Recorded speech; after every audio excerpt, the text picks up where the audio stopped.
बाजीराव चौथे सम्राट छत्रपति शाहू राजे भोसले के पेशवा थे। 1720 से अपनी मृत्यु तक उन्होंने ये कार्यभार संभाला हुआ था। ये बाजीराव बल्लाल नाम से भी जाने जाते हैं। बाजीराव ने मराठा साम्राज्य को पूरे देश में फैलाना चाहा। उत्तर में ये बहुत हद तक सफल भी रहे। अपने 20 साल के कार्यकाल में बाजीराव ने 44 युद्ध किए, जिनमें से एक भी ये हारे नहीं। ये अपने आप में किसी रिकॉर्ड से कम नहीं है। बाजीराव की तारीफ ब्रिटिश अफसर भी किया करते थे। उनके अनुसार बाजीराव एक कुशल सेनापति व महान घुड़सवार थे। बाजीराव का जन्म ब्राह्मण भाट परिवार में हुआ था। इनके पिता बालाजी विश्वनाथ छत्रपति शाहू के पहले पेशवा थे। बाजीराव के एक छोटे भाई चिमाजी अप्पा थे। ब्राह्मण परिवार से होने के कारण बाजीराव हमेशा से हिंदू धर्म को बहुत तवज्जो देते थे। बाजीराव अपने पिता के बहुत करीबी थे। उन्हीं से इन्होंने सारी शिक्षा ग्रहण की थी। 1720 में बाजीराव के पिता की मौत के बाद शाहू जी ने 20 साल के बाजीराव को मराठा का पेशवा बना दिया था। जब बाजीराव पेशवा बने तब छत्रपति शाहू नाम मात्र के शासक थे।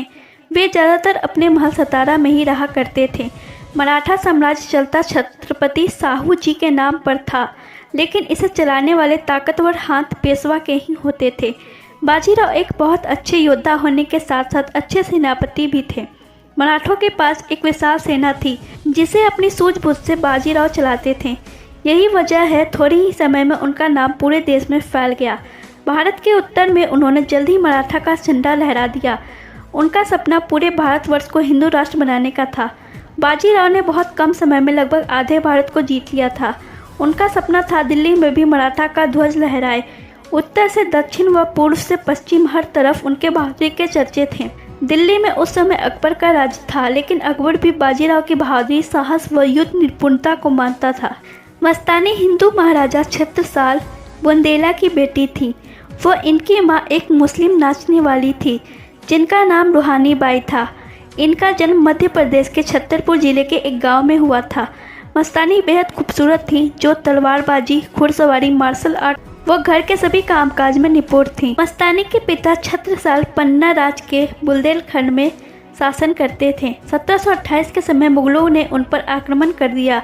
तब राजा ने अपनी बेटी के द्वारा बाजीराव के पास मदद के लिए संदेश भेजा। यहाँ बाजीराव मस्तानी की पहली मुलाकात होती है। उस समय बाजीराव मध्य प्रदेश के बुंदेलखंड प्रांत में ही थे। बाजीराव की मदद से छत्रसाल मुगलों को हरा देता है। मस्तानी बाजीराव की युद्ध कुशल को देख बहुत प्रभावित होती हैं।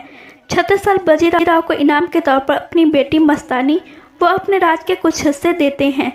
बाजीराव मस्तानी की सुंदरता व निडरता को देख प्रभावित होते हैं और उससे अपना दिल दे बैठते हैं, जिसके बाद बाजीराव उनसे शादी कर अपनी दूसरी पत्नी बना लेते हैं। बाजीराव की पहली पत्नी काशीबाई थी। बाजीराव मस्तानी को अपनी पत्नी बना लिए थे। इससे उनकी पत्नी के साथ साथ उनकी माँ व भाई को भी धक्का पहुंचा था।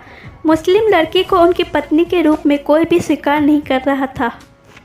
बाजीराव का मस्तानी के प्रति प्रेम अद्भुत था। उनका मकसद कभी बुरा नहीं था। वो मस्तानी व अपनी पत्नी काशीबाई दोनों से ही प्रेम रखते थे। मस्तानी भी बाजीराव से प्रेम करती थी और पूरे समाज के सामने अपने प्यार के लिए खड़ी हो जाती हैं।